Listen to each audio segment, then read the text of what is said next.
কোরআন আল কারীমের তৃতীয় সূরার নাম হচ্ছে সূরা আলে ইমরান। কি নাম? এর 134 নম্বর আয়াত নিয়ে। ক নম্বর আয়াত? এই আয়াতে আল্লাহ তাআলা মুহসিনিনদের 3টি গুণ তুলে ধরেছেন, যাদেরকে আল্লাহ পাক ভালোবাসেন। তো এই আয়াতের উপরে আমি আপনাদের কিছু কথা শোনাতে চাই। বিমাশিয়াতিল্লাহ বিইذনিল্লাহ বিফদলিল্লাহ, পড়ি আল্লাহুম্মা আমিন। কোরআন থেকে কথা শুনতে আপনাদের কোনো অসুবিধা নাই তো? কোরআন শুনবেন যত, ঈমান বাড়বে তত। কোরআন শুনবেন যত, সওয়াব পাবেন তত। কোরআনের সাথে সম্পর্কের গভীরতা যত বাড়বে, জান্নাতের পথ আপনার জন্য ততই প্রসারিত হবে। সুবহানাল্লাহ পড়েন। এজন্য আল্লাহর হাবিব বলেন, মান জাআলাল কুরআনা আমামাহু কাদাহু ইলাল জান্নাত। যে ব্যক্তি কোরআনকে তার নেতা বানাবে, কোরআনের নেতৃত্ব গ্রহণ করবে, কোরআন দেখে দেখে পথ চলবে, কোরআনের আলোয় গোটা জিন্দেগিটা সাজাবে, কোরআন তাকে ডানেও নিবে না বামেও নিবে না, টেনে টেনে সরাসরি ওই ব্যক্তিকে আল্লাহর জান্নাত পর্যন্ত পৌঁছে দিবে। এজন্য কোরআনের সাথে থাকলে লাভ না লস? নবীজি বলেছেন, আদিবু আওলাদাকুম আলা সালাসি খিসাল।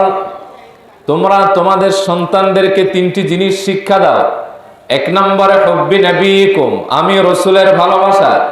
2 নম্বরে ওয়াহুব্বি আহলি বাইতি, আমার আহলে বাইতের ভালোবাসা। 3 নম্বরে ওয়াকিরাআতিল কুরআন, তোমার সন্তানকে কোরআন তেলাওয়াত শিক্ষা দাও। ফাইন্না হামালাতাল কুরআনি ফি যিল্লিল্লাহি ইয়াওমা লা যিল্লা ইল্লা যিল্লুহু মা'a আম্বিয়াইহি ওয়া আসফিয়াইহি।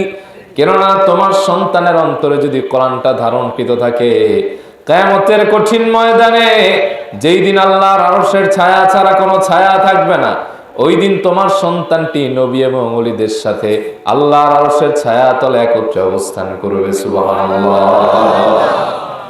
একটা সময় এমন ছিল, সকালবেলা ঘুম ভাঙতো কোরআন তেলাওয়াতের আওয়াজ শুনে শুনে।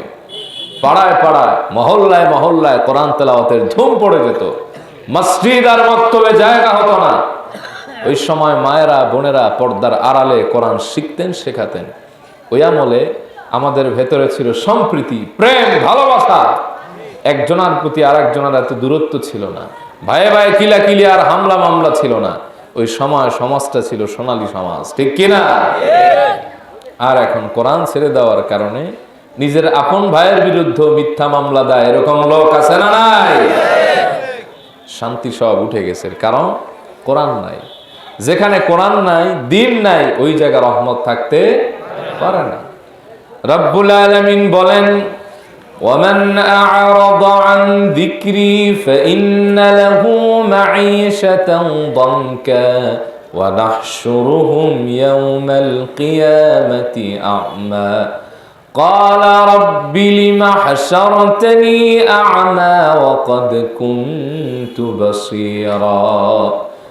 রব্বুল আলামিন বলেন, ও গোলাম, তোমাদের ভেতরে যারা আমার জিকির তথা কোরআন থেকে মুখ ঘুরায় নিবে, কোরআন পড়বে না, কোরআন মানবে না, কোরআন জানবে না, কোরআন ছুঁইবে না, কোরআন ভিত্তিক আমল করবে না, আমি আল্লাহ তাআলা তার জীবনটারে সংকুচিত বানায় দিব।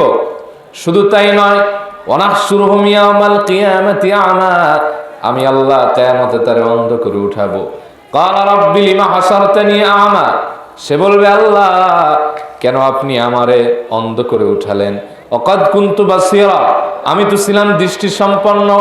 আল্লাহ বলবেন, গোলাম, যেভাবে তুমি দুনিয়ায় বসে আমার জিকিরকে ভুলে গিয়েছিলে, আমার কোরআন মানো নাই, আমার দিন মানো না, এদেরকে অবজ্ঞা করেছো, আজকে আমিও তোমার থেকে মুখ ঘুরায় নিলাম। ওই ব্যক্তির জন্য কোনো সাহায্যকারী কিংবা অভিভাবক থাকবে না, ঠিক কিনা? সাউন্ডে মোডে ভাই কেন সাউন্ড আর রাখেন না। আগে যেটা দিছিলেন ওটাই ভালো ছিল, সবার গলার সাথে সবটা যায় না। কেন এই যে আমার চোখ ব্যথা বানায় ফেলাইছে।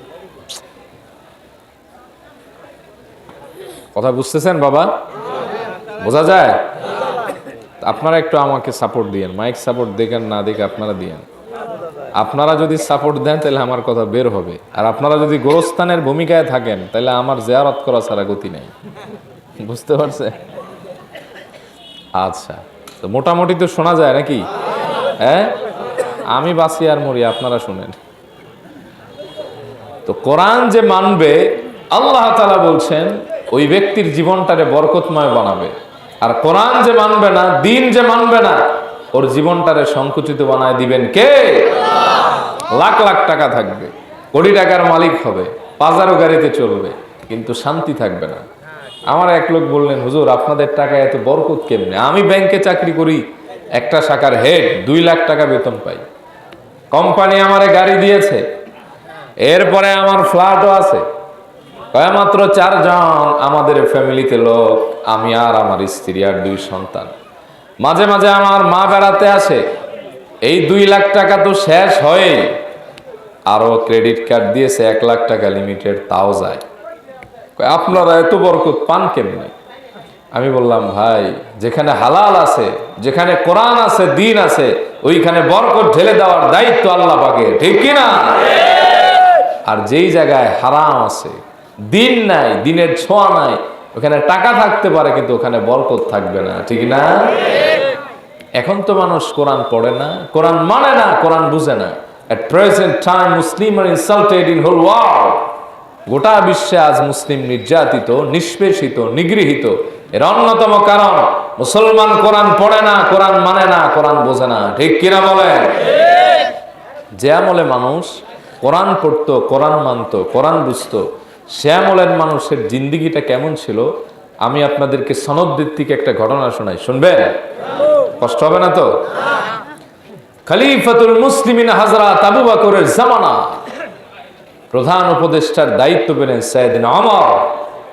শুধু প্রধান উপদেষ্টার দায়িত্বই পাননি, বরং সাইয়েদনা ওমরকে একটি সম্ভ্রান্ত বিশাল শহরের প্রধান বিচারপতি, চিফ জাস্টিসের দায়িত্ব দেওয়া হলো। ঐতিহাসিক ইবনে আসাকির তার তারিখে দিমাশকে লেখেন, ফামাকাসা উমর রাদিয়াল্লাহু আনহু সানাতান কামিলাতান লাম ইয়াখতাসিম ইলাইহি ইসনা। সাইয়েদনা ওমর তার আদালত প্রাঙ্গণে 1টি বছর অতিবাহিত করলেন। এই 1 বছরে 2 ব্যক্তির ঝগড়া ছাড়া কোনো মামলাই আসে নাই। সুবহানাল্লাহ পড়া। আপনার থানায় খবর নিয়ে দেখেন, প্রত্যেক বছর কত হাজার মামলার প্যাকেট হয়, কত হাজার মামলা স্তূপ হওয়ার কারণে তাদের তলে পড়ে টিকটিকি মারা যায়, তেলাপোকা শহীদ হয়ে যায়। আর আমরা তো মানুষ দেখাও মামলা দেই, না দেখাও মামলা দেই। যেই ব্যক্তির 2 হাত নাই তারেও এদেশে ভাঙচুর মামলার প্রধান আসামি করা হয়, ঠিক কিনা? যে ব্যক্তি মারা গেছে আজ থেকে 3-4 বছর আগে, সেও নাকি আইসা একটা না ডাবল ভোট দেয়, এরকম আছে না? আবার গাজীপুরে দেখলাম এক বেকুবের কাণ্ড, 11 মাসের এক শিশুরে চুরি মামলার আসামি করা হয়েছে। কয় মাসের? এই অধপতন হয়েছে কেন জাতির জানেন? জাতি দিন থেকে অনেক দূরে, ঠিক কিনা? সাইয়েদনা ওমরের গেল মন খারাপ হয়ে, রেগে মেগে লাল হয়ে গেলেন। চলে আসলেন হযরত আবু বকরের দরবারে, এসে বললেন, আমারে চাই দায়িত্ব থেকে অব্যাহতি দেন, এই দায়িত্ব আর আমি পালন করব না, আমারে ফিরায় দেন, আমি আমার বাড়িতে যাই। সাইয়েদনা আবু বকর বললেন, ওমর রাগ করলা কেন, কি হয়েছে তোমার? বলে, 1 বছর আমার আদালত প্রাঙ্গণে বসায় রাখলেন, সততার সাথে দায়িত্ব পালন করলাম, 2 ব্যক্তির ঝগড়া ছাড়া কোনো ঝগড়ার মামলাই তো আসে নাই। সুবহানাল্লাহ। আমি যা বুঝলাম, মা হাজাতা বি ইনদা কওমি মুমিনিন ইয়া খলিফাত রাসূলিল্লাহ, আল্লাহর রাসূলের খলিফা, আমি ভেবে দেখলাম যে জাতি অপরাধ করে না সেই জাতির তো আমার মতো এরকম বিচারকের দরকার নাই। সুবহানাল্লাহ পড়ে।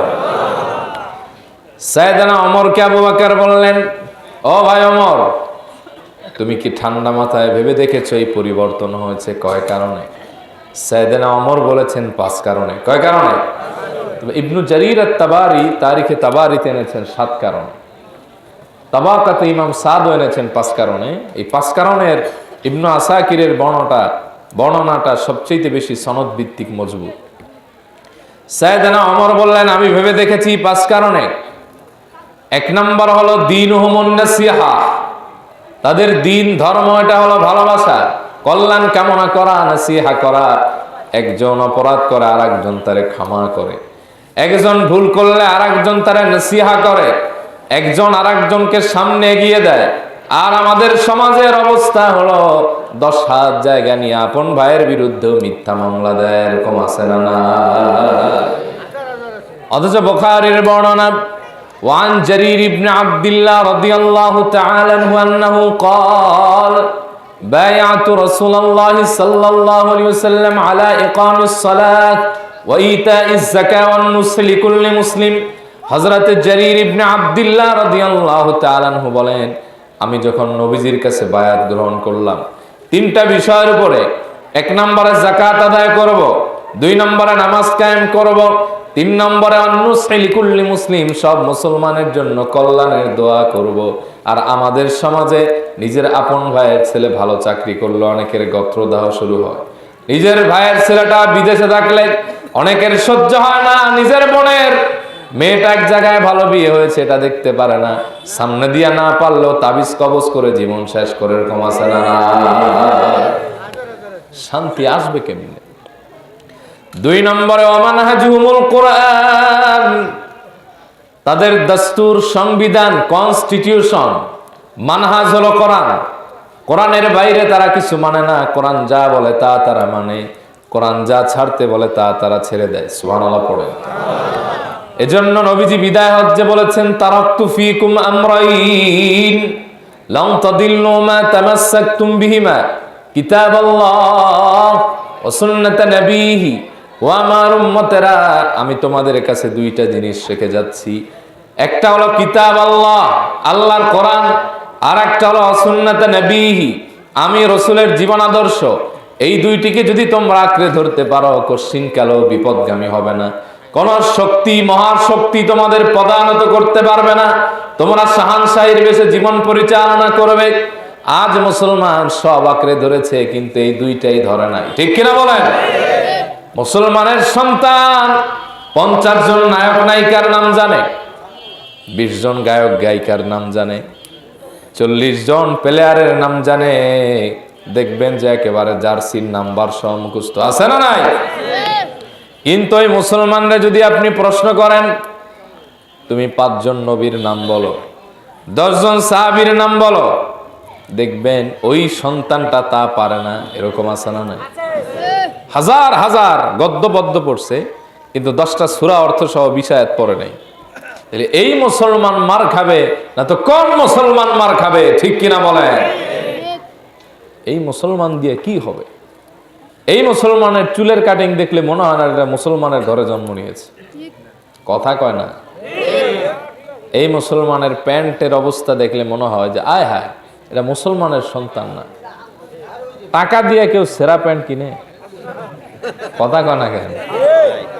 আবার কানের ভিতরে দুল, নাকের ভিতরে ফুল, লম্বা লম্বা চুল, মুরব্বিও মানে না, নিজের বাপরেও মানে না, হুন্ডা একটা পাইলে যেই রাস্তায় 20-এ চালানো যায় না, ওখানে 120-এ টানে, এরকম আছে না না? আবার মুসলমানের সন্তান নামাজও পড়ে, গাঁজাও খায়, এরকম আছে না নাই? আমার একজন ফোন দিয়ে বলতেছে, হুজুর আমি আপনার কাছ থেকে একটা প্রশ্ন জানতে চাই। আমি বললাম কি? বলে গাঁজা খেয়ে কি নামাজ পড়লে হবে? আমি বললাম তুমি এটা জিজ্ঞেস করলা কেন? আমি নিজে মাঝে মাঝে গাঁজা খাই তো, আবার নামাজও পড়ি, তা আমার সন্দেহ জাগছে, সাউন্ড আবার কমায় গেছে। আগেই তো ভালো ছিল ভাই, এত বারবার যদি ডাক নেওয়া লাগে তাহলে আমি 15 মিনিট ওয়াজ করে বন্ধ করে দিই, আর হাতাহাতি করেন না। যা মোটামুটি ছিল আবার এটা ধরার কি দরকার আছে? অলরেডি আমার গলা ব্যথা হয়ে গেছে ভাই, রাগ করেন না। রাগ করতেছেন? 1 মাহফিল করে যদি 10 মাহফিল হইয়া থাকা লাগে তাহলে লাভ আছে? মাইক আনবেন টনটনা। যাক, আমার দিকে তাকান। তাহলে 2 নম্বর ওয়ামানহাজুহুমুল কোরআন, আর ধইরেন না আমি বাঁচি আর মরি এইভাবেই থাক। 2 নম্বর ওয়ামানহাজুহুমুল কোরআন, তাদের দস্তুর, সংবিধান হলো কোরআন। আজকে মুসলমান সব পড়ে কিন্তু কোরআন পড়ে না, ঠিক কিনা বলেন? একটা সময় অন্তত রমজানে গিয়া পড়তো, কিন্তু এ দেশে বেদাত ফতোয়া দেওয়ার কারণে এখন মানুষ রমজানেও পড়ে না, কথা কয়? এ দেশে কিছু আলেম নামের জালেম, এরা ফতোয়া দেয় এখন খতম তারাবিও নাকি বেদাত। আকাশের নিচে নিকৃষ্ট যদি কোনো প্রাণী থাকে, আমার দৃষ্টিতে এদের চাইতে নিকৃষ্ট আর কেউ নাই, ঠিক কিনা বলেন? 3 নম্বরে ওয়ামালুহুম আমরু বিল মারুফ ওয়া নাহী আনিল মুনকার, এই অধিবাসীদের প্রধান কাজ হলো মানুষদেরকে কল্যাণের দিকে আহ্বান করা আর অসৎ কাজে বাধা প্রদান করা। আজকে আমাদের সমাজে মিঠা মিঠা ওয়াজ করলে হুজুর বলো জনপ্রিয় হয়ে যায়। এক মসজিদে 40 বছর ইমামতি করা যায়, আবার যদি কোরআন হাদিস দেখে হক কথা বলে দেখবেন 6 মাসে 2 বার চাকরি হারাতে হয়। এই সমাজে ফজিলতের ওয়াজ করলে আপনিও খুশি, আমিও খুশি, সবাই খুশি। কিন্তু দেখবেন সুদের বিরুদ্ধে বললে, ঘুষের বিরুদ্ধে বললে, অন্যায়ের বিরুদ্ধে বললে বহু লোক স্টেজ থেকেও বাধা দেয়। এরকম আছে না? বুঝতে হবে এই দেশের মানুষ ইমানদার, তবে ইমানের ভেতরে ফরমালিন আছে। অরিজিনাল ইমানদার এখনো হতে পারে নাই, ঠিক কিনা? গত বছরে আমার এক জায়গায় মাহফিল ছিল, সেখানে আমার পাশে এক লোক বসা। আমার বিষয় ছিল হালাল এবং হারামের গুরুত্ব। আমি যখন সুদ এবং ঘুষ ব্যাপারে একটু টাইটলি বক্তব্য দিচ্ছিলাম, এই হযরত দেখি খালি আমার দিকে গোড়ায় গোড়ায় তাকায়। আমি যে আরেকটু কড়া বয়ান দিলাম, দেখলাম চেহারা লাল, মনে হয় আমার খাইয়ে ফেলাইবে। তা আমার চা খাইতে দিছে, তখন দেখি কানে কানে কয়, হুজুর ওয়াজ দি সব আপনি আমার বিরুদ্ধে করতেছেন। বুঝতে পারছি আপনার তো এত কথা জানার কথা না, আমাদের ইমাম সাহেব কইছে, নাইলে আপনি জানলেন কেমনে?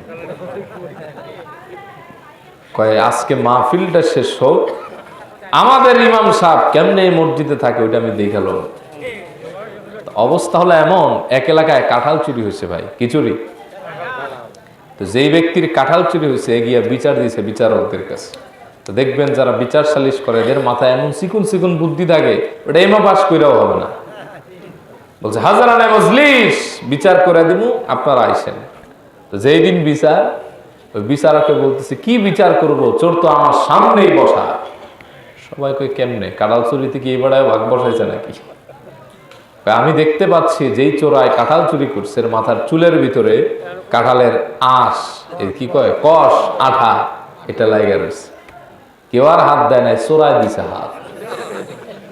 3 দিন আগে চুরি করলাম, বৌরে দিয়ে তেল মাজাইলাম, এখনো কষ গেল না, এটা কেমন খারাপ কাঁঠাল রে। তা আমরা ওয়াজ করি সবাই রে নিয়ে, যারা মনে করে তাদের বিরুদ্ধে বলি আর বাধা দেয়, এরাই এই সব রোগে আক্রান্ত, ঠিক কিনা বলে? ভালো মানুষের কোনোদিন ভালো কথায় খারাপ লাগে না। ওয়ালা ইয়াজিদুয যালিমিনা ইল্লা খাসারা। যারা 2 নম্বর লোক, ফরমালিন, এদের এই সব জিনিসে খারাপ লাগে, ঠিক কিনা? 4 নম্বর, কুল্লুহুম ইয়ারিফুনা হুদুদাল্লাহ। এই জনপদের সবাই আল্লাহর সীমারেখা সম্পর্কে জানে। আল্লাহ বলেছেন গোলাম জেনা করো না। আল্লাহ বলেছেন গোলাম অন্যের সম্পদ লুণ্ঠন করো না। ও গোলাম, মানুষকে তুমি ঠকায়ও না, এগুলি হচ্ছে আল্লাহর সীমানা। ফালা তাকরাবুহা, এগুলির ধারে কাছে এসো না। এই জনপদের একজন আল্লাহর সীমারেখা অতিক্রম করে না। আর 5 নম্বর হলো ওয়াইদা মারিদা আহাদুহুম আদুহু, তাদের ভেতরে কেউ যদি অসুস্থ হয়ে যায় আরেক ভাই তারে দেখতে আসে। সুবহানাল্লাহ পড়েন। এই রীতি, এই নীতি, এই শিষ্টাচার, এটা আমরা হারায় ফেলছি।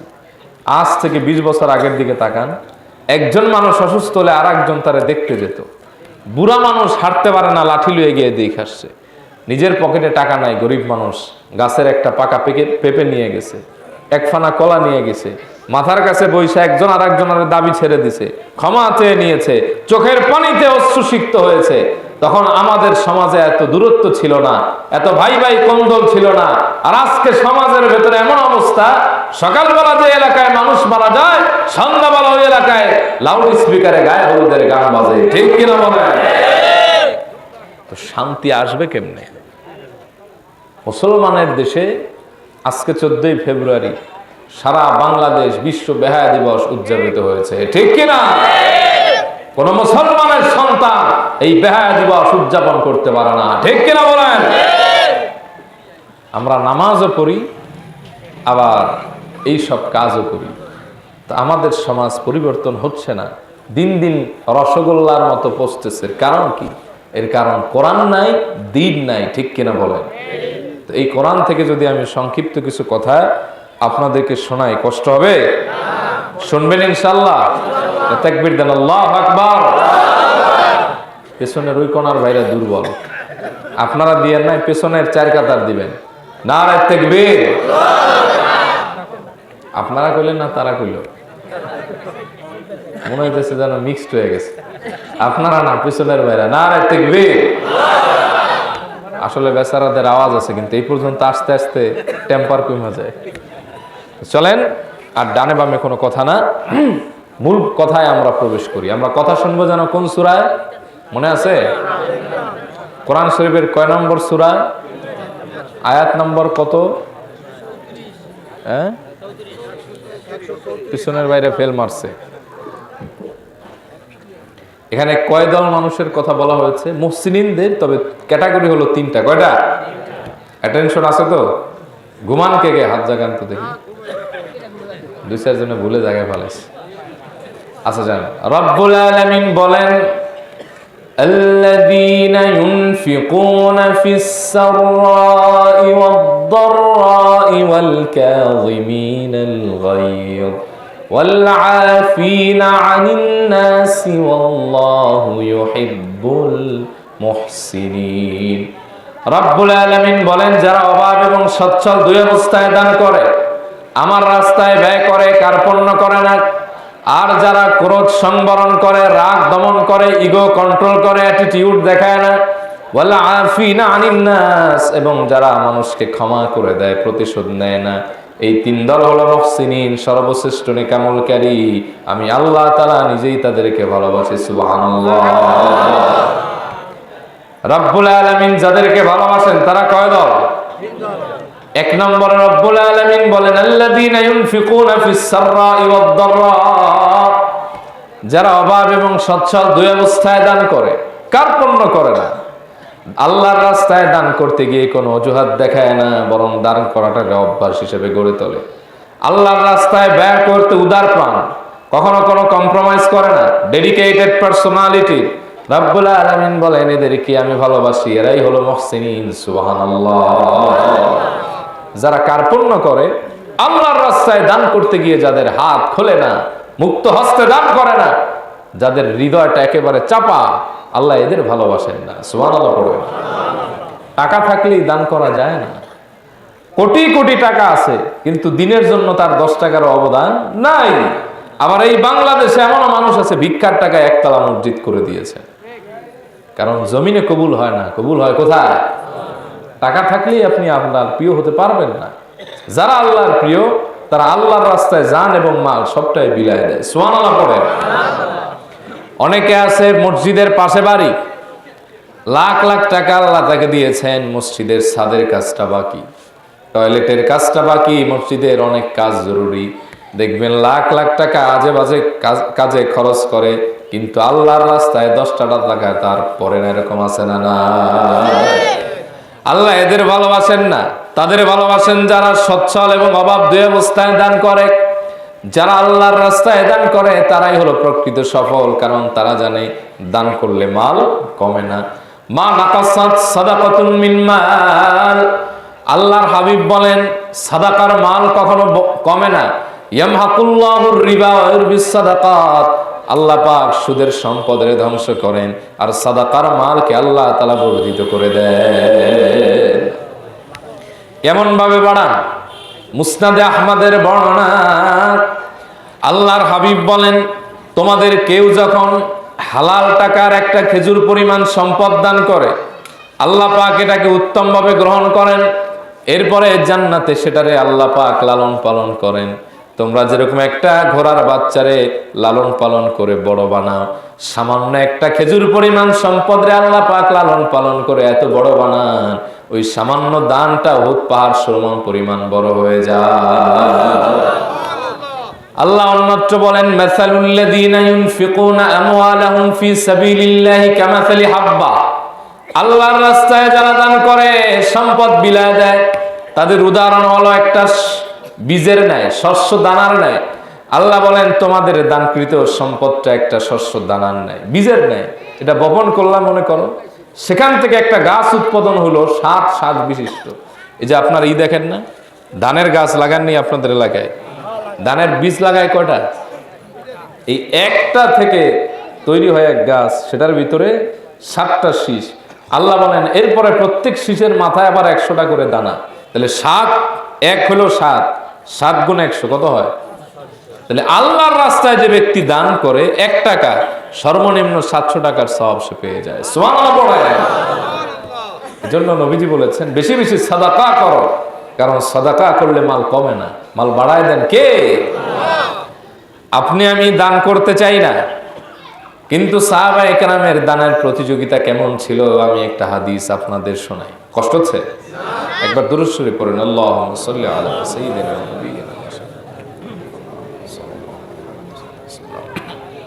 আপনি আমি ভাই এদিকের কথাগুলো একটু কমানো যায় কিনা একটু দেখেন তো, আমার দিকে তাকান। কষ্ট হচ্ছে বাবা? সাহাবায়ে কেরাম দানের ব্যাপারে কতটা প্রতিযোগী ছিলেন শুনলেই আপনি অবাক হয়ে যাবেন। শোনার আগেই কোন সুবহানাল্লাহ। তাবুকের ময়দানে আল্লাহর হাবিব সাহাবায়ে কেরামদেরকে প্রস্তুত করছেন। নবীজি বললেন, ও সাহাবীরা, তাবুকের ময়দানটা বিশাল হাড্ডাহাড্ডি লড়াইয়ের ময়দান। মুসলমান এখানে হলো 30,000 আর কাফের রংশন হলো 3 লাখ। ও মিয়া, কই 30,000 আর কই 3 লাখ? সুবহানাল্লাহ পড়ে। কোথায় 30,000 আর কই 3 লাখ? আল্লাহর হাবিব বললেন, সাহাবীরা, জানও লাগবে মালও লাগবে, কে কি দিবা স্বেচ্ছায় দাঁড়াও। সাইয়েদনা ওসমান ইবনে আফফান দাঁড়ায় গেলেন, বললেন, ইয়া রাসূলুল্লাহ, আমি 100 উট দিতে চাই, আর 30,000 মানুষের একদিনের খাবারের যা খরচ আমি ব্যয় করে দিতে চাই। নবীজি বললেন, ওসমান, হয় না আরেকটু বাড়াও। তিনি দাঁড়ায় গেলেন, বললেন, ও নবী, জান, আমি 200 উট দিব, আর 30,000 মানুষকে 2 দিন খাওয়াতে যা লাগে আমি ওসমান আমার পক্ষ থেকে তা ব্যবস্থা করে দিব। নবীজি বললেন, ওসমান, হয় না আরেকটু বাড়াও। সাইয়েদনা ওসমান হেসে ফেললেন, বললেন, ইয়া রাসূলুল্লাহ ওয়া ইয়া হাবিবাল্লাহ, আমি 300 উট দিব, আর 30,000 মানুষকে 3 দিন খাওয়াতে যা লাগে আমি ওসমান আমার পক্ষ থেকে তা ব্যবস্থা করে দিব। নবীজি বললেন, আইনা ওমর, আমার ওমর কোথায়? ফাকামা ওমর ইবনুল খাত্তাব রাদিয়াল্লাহু আনহু ফাকাল লাব্বাইক ইয়া রাসূলুল্লাহ।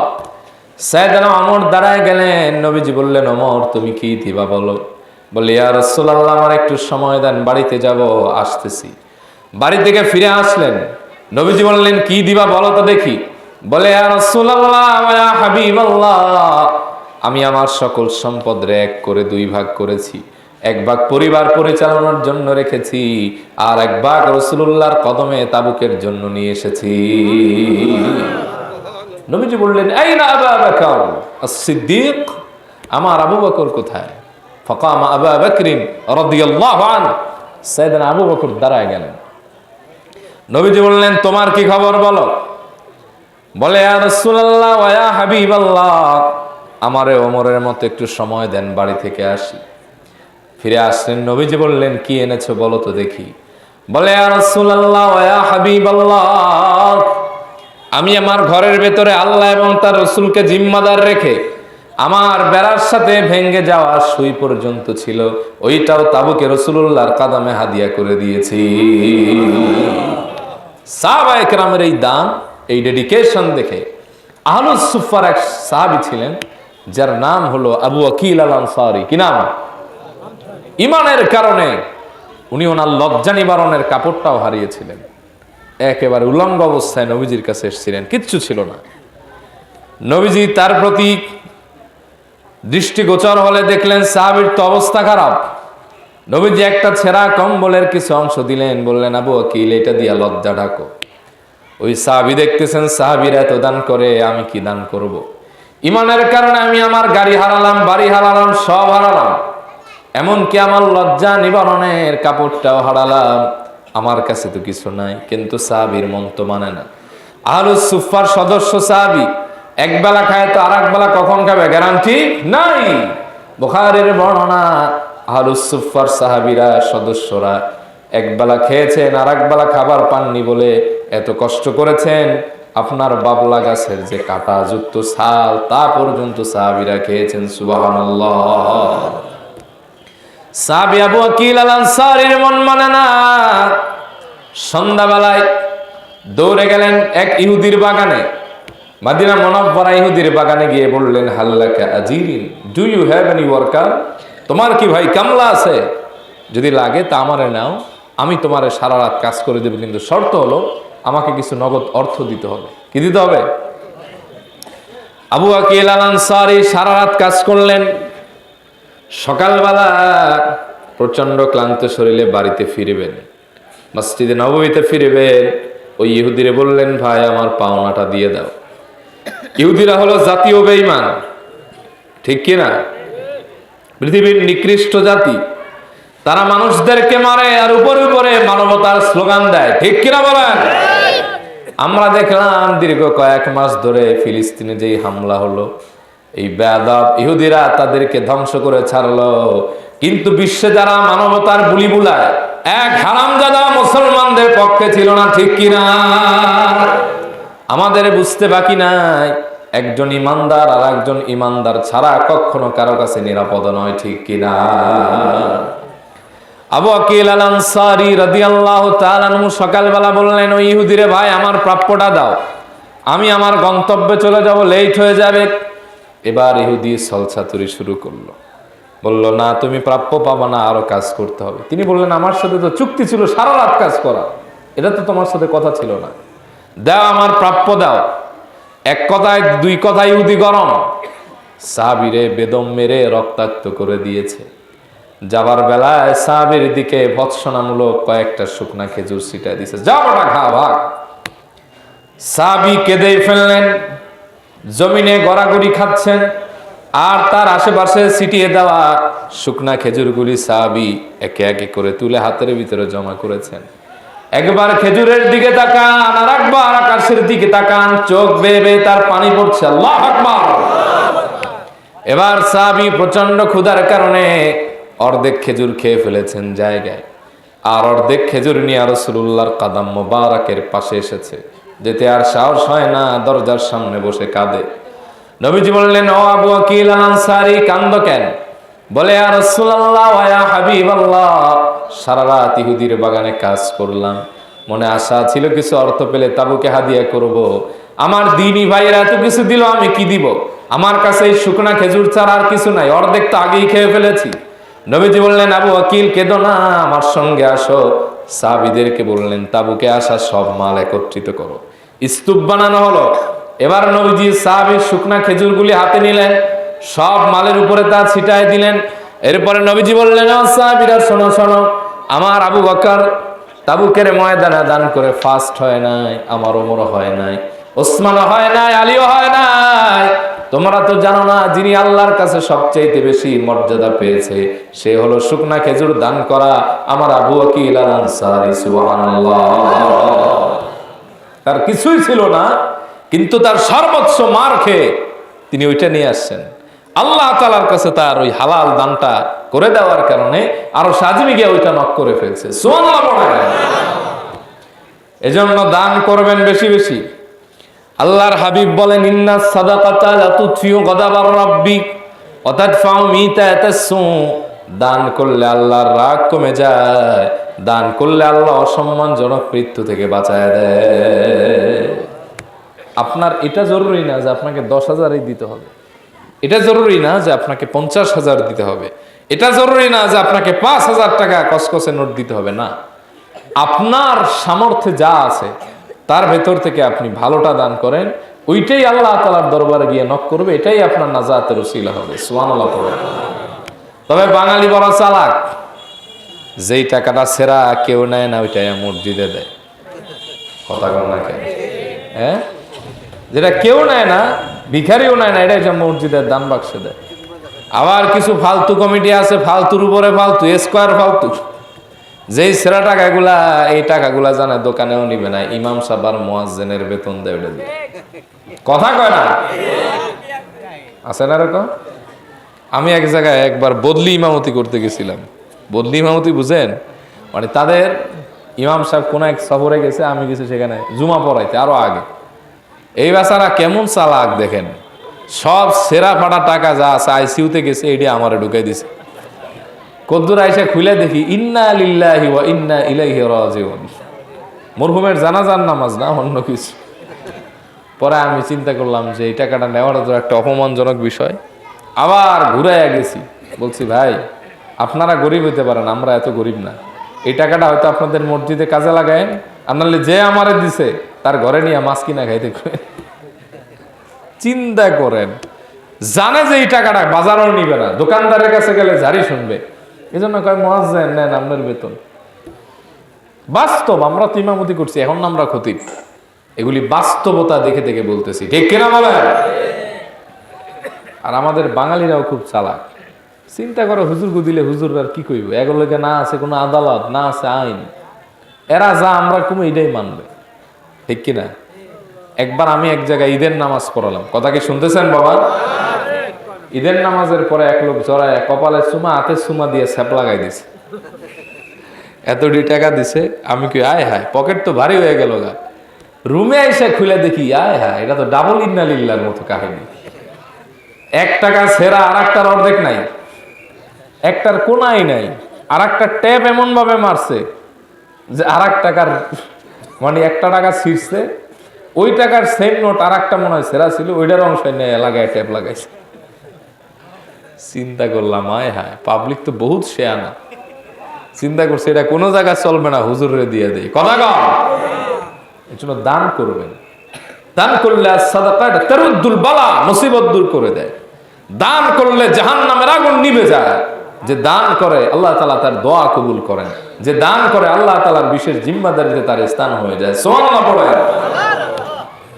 এজন্য সব সময় দান করার চেষ্টা করবেন, কম হোক বেশি হোক। এই আপনারা বাজার করেন না, এদিকে কি ফাটাফাটি লাগছে নাকি? আপনারা কথা শুনতেছেন? আমার দিকে তাকান ভাই, শেষ করে দিব না আর একটু চলবে? হ্যাঁ শুনবেন? আচ্ছা, আমার একটু দুরূদ শরীফ পড়েন, সিস্টেম এলোমেলো হয়ে গেছে। দুরূদ শরীফ পড়েন। আল্লাহুম্মা সাল্লি আলা সাইয়্যিদিনা ওয়া নাবিয়িনা ওয়া শাফিঈনা ওয়া হাবিবিনা ওয়া মাওলানা মুহাম্মদ সাল্লাল্লাহু আলাইহি ওয়াসাল্লাম। দান করার ওই অভ্যাসটা রাখবেন। এখানে অনেকে আছেন বাজারে যান না। ধরেন কোন ব্যক্তি যদি প্রত্যেক সপ্তাহে 5 বার বাজারে যায়, তো সে যদি 20 টাকা করে সেভ করে, তাহলে এক সপ্তাহে কত হয়?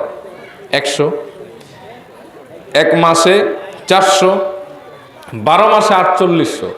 আপনি একটু মেধা খাটালে 5000 টাকা আপনি দান প্রত্যেক বছর স্বাভাবিক অর্থ দিয়ে করতে পারেন। এতে আপনার ডানেও যাওয়া লাগবে না, বামেও যাওয়া লাগবে না, কোমরও বাঁকা করা লাগবে না। সুবহানাল্লাহ পড়ে। তাহলে আল্লাহ 1 নম্বরে যাদেরকে ভালোবাসেন তারা হলো যারা অভাব এবং সচ্ছল দুই অবস্থায় দান করে। সুবহানাল্লাহ পড়ে।